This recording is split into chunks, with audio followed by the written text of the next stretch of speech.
Hello बच्चों, चलिए इस प्रश्न को पढ़ते हैं और समझते हैं कि प्रश्न में हमें क्या बोल रखा है। तो हमें बोला है कि अंतराल 0 से 5 पाई में समीकरण 3 sin x का वर्ग माइनस 7 sin x जोड़ 2 बराबर 0 के हलों की संख्या क्या होगी, ये हमसे पूछी गई है। तो इस प्रश्न को हल करने से पहले मुख्य अवधारणा को हम लोग देख लेते हैं। ठीक है, तो मुख्य अवधारणा में अगर हम देखें तो देखो यहाँ पे अगर हम सबसे पहले sin x की बात करें तो sin x का जो मान होता है वो हमेशा -1 से 1 के बीच में होता है, ये हमें पता होना चाहिए। ठीक है, और यहाँ पे sin x का जो हमारा ऐसा कुछ ग्राफ अगर हम देखें, ठीक है, आलेख, तो वो हमारा कैसा होता है, तो sin x हमारा कुछ ऐसा चलता है। ठीक है, ऐसा ऐसे हमारा आगे बढ़ता है। ठीक है, और ऐसे ही हमारा पीछे में। ठीक है, तो ऐसा कुछ हमारा यहाँ पे sin x का ग्राफ होता है, ये x अक्ष होता है और ये y अक्ष होता है।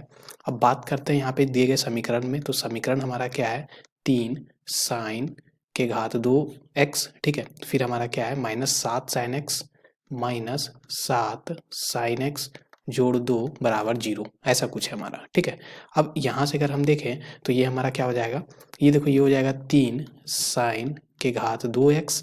अब माइनस 7x को यहाँ पे 3 और 2 को गुना करें तो 6 होता है, तो इसको हम 6 गुना 1, 6 और 1 के यहाँ पे अब तोड़ सकते हैं 6 और 1 में, तो ये हो जाएगा 6 साइन एक्स और माइनस यहाँ पे साइन एक्स, तब भी 7 -7 साइन एक्स ही रहेगा, जोड़ 2 बराबर 0। ठीक है, अब पहले दो से हम यहाँ पे 3 साइन एक्स को बाहर ले सकते हैं। ठीक है, कॉमन लिया तो यहाँ पे सिर्फ बचा हमारा साइन एक्स। ठीक है, और यहाँ पे क्या बचेगा, 2।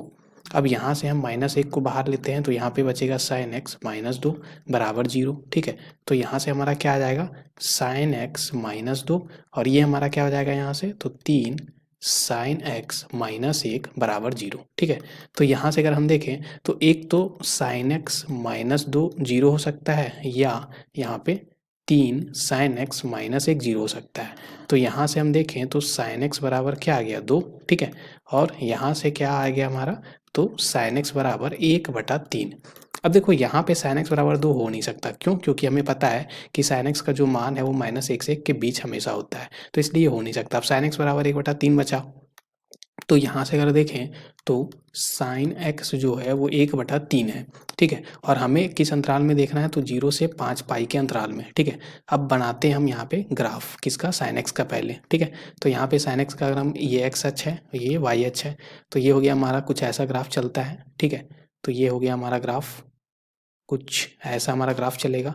ये होता है 0, फिर ये होता है पाई, ये होता है 2 पाई, ये होता है 3 पाई, ये होता है 4 पाई, और ये होता है 5 पाई। ठीक है, ये हमें पता है। तो ऐसे ही हमारा कुछ ग्राफ आगे बढ़ते जाता है पीछे और आगे यहाँ पे ऐसे ही। अब देखो ये हमारा क्या है, y बराबर साइन एक्स का हमने ग्राफ बना लिया, और y बराबर 1/3 है फिर, तो y बराबर 1/3 का ग्राफ भी हम बना लेते हैं, तो वो हमारा क्या हो जाएगा, देखो ये जो हमारा यहाँ पे इसका जो अधिकतम मान है वो y बराबर 1 है।